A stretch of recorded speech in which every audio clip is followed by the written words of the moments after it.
మన్యం జిల్లా పార్వతీపురం రాయగడ అంతర్రాష్ట్ర రహదారిపై సినివి గ్రామంలో గ్రామస్తులు వినూత్న నిరసన చేపట్టారు.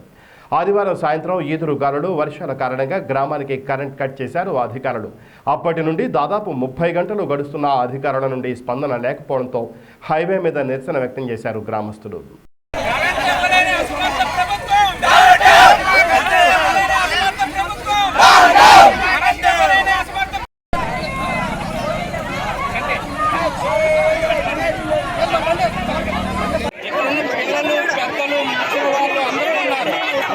చాలా మంది చాలా విధాలుగా ఇబ్బంది పడుతున్నారు.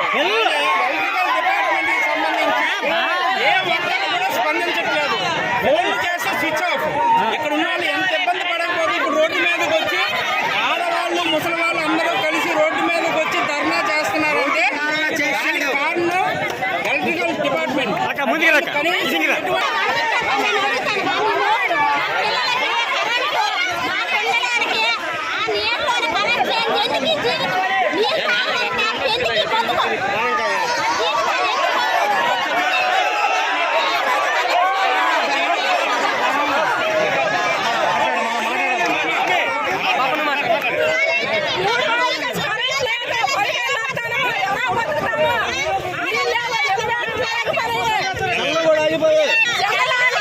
ఈ పిల్లల పరిస్థితి